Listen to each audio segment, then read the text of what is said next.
Hey, everybody. I have Fool.com automotive expert John Rosevear joining me today. We're going to talk about some of the EV news we've seen in the headlines. A lot of companies are pulling back on their EV plans, um, and one of them is Ford. We're going to dive into it in just a second. Before we do, take a minute and check out Fool.com/Frankel, the link you see on your screen. You get the top 10 stocks to buy right now from the Motley Fool. It's the best way to support this work we're doing on YouTube. Again, Fool.com/Frankel. So, John, I'll just kind of give a quick overview of the news. Mm-hmm. We've actually seen a couple of news items in the past few days. Number one, Ford is canceling plans for a planned 3-row SUV. They're delaying plans for production at a new plant they're building in Tennessee that will include new EV pickup trucks that are now due out in 2027. Still expects to produce battery cells at the plant. It's worth mentioning in 2025.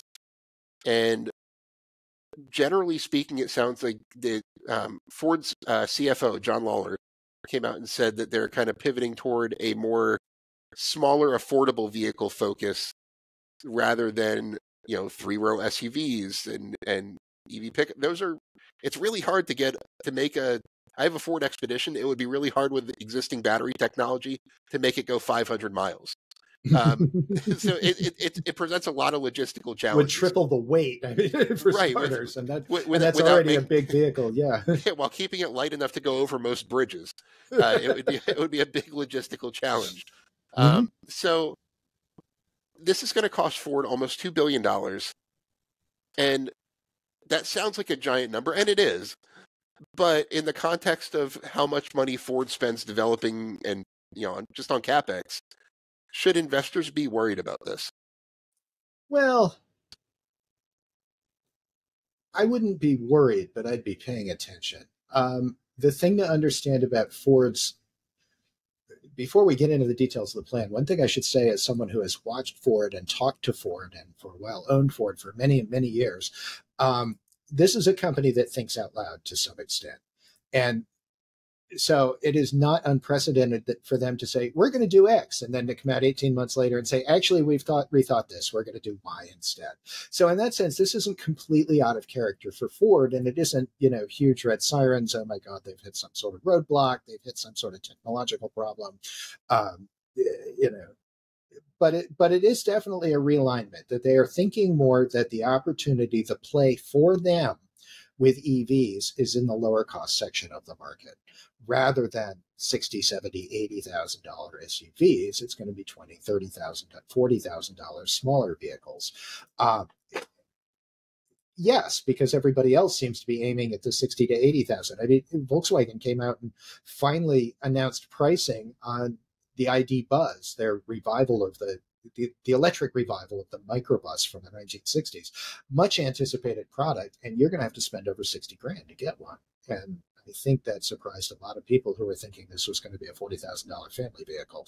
I think Ford is seeing that and seeing more and more of that in the pipeline from competitors and saying, if we can do a good low-cost platform and do electric Focus, something like that, at $28,000, or an electric, or even better from Ford's perspective, an electric Maverick, their compact pickup, which might be their first product actually, is an electric Maverick-like pickup, their first product on this, to come from this new line of thinking. We may clean up. If we can make profit on those, we're going to sell a lot of them.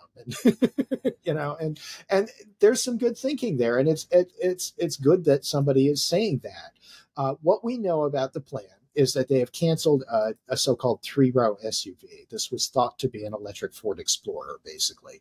That was going to be built in Canada. They're going to make nice with the union. Before they announced the cancellation of the 3-row electric SUV about a month ago, they came out and said, actually, we're not going to build the 3-row SUV in Oakville, the plant in Canada. Instead, we're going to give you overflow production for the Super Duty pickups. It's going to be about 100,000 of them a year.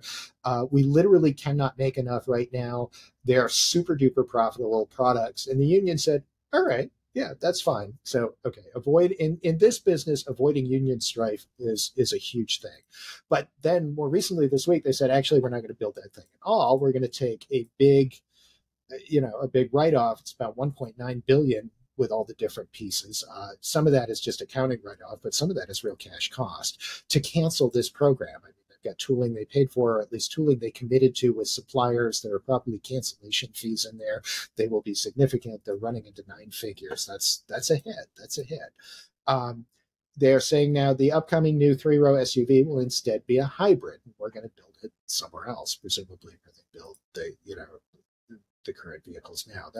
That the Explorer is built in Chicago, for instance. And then this Project T3, which was going to be the next generation electric super truck, the thing that was designed from the ground up to be an electric truck with all the great Ford capabilities, plus a whole bunch of things you never dreamed of. The one that Jim Farley, CEO of Ford, has been referring to. It's like the Millennium Falcon. It's that advanced. It's that crazy. That was going to come out in 26. Now we're hearing it's going to come out in the second half of 27. This is part of what you talked about, postponing the production of that plant. Along with it will be the first of what they're saying are these lower cost EVs, which will be a smaller pickup, a mid-sized pickup. Whether that's Ranger sized or Maverick sized, we don't know anything about it yet. But I'm thinking, given the success they've had with the Maverick, and again, that's another product where I think they'd love to be able to build more, given the popularity. It may be more like that. It may be a meld of the two. But if it comes in at a starting price under $30,000 for a useful small electric pickup, I think that has a lot of potential there. And then they said other future vehicles on this affordable architecture being developed by our secret skunk works in California, which we've known about for a while, will come after 2027. It's an interesting play for them. I don't think it's a terrible play. I don't think it's a disaster. I don't think it's oh my God, Ford is going to fall behind the Chinese or whatever. I think Ford is very, very, very aware of what's going on. And they've decided this is their best bet. One of the things about Ford that I learned many years ago, and that I've been telling fools for many years, is when it comes to pickup trucks, they know the market better than anybody. Absolutely anybody, even better than GM. They know the market better than anybody. They live it and breathe it. They've got, thousands of people working on these trucks who are obsessed with trucks. They talk to owners, they talk to fleets, they know what's going on there. And what they're probably hearing from their big fleet customers, their big commercial customers who buy, some huge percentage of F-150 and Super Duty trucks is, we're not quite ready for a whiz-bag truck. Build us more hybrids, because there's a total cost of ownership advantage to having a hybrid. But, going pure electric on pickups, on our work trucks, we've got range issues, we've got towing issues, and then, we've got to install a bank of chargers and all that other stuff. And Ford is set up to help them with that and make it straightforward, and they have software to manage it and so forth. But I think some fleets are just saying, not yet. Give us another 3 years. We can green up with hybrids in the meantime, and that's not a radical shift for us or, our employees who drive these trucks all day.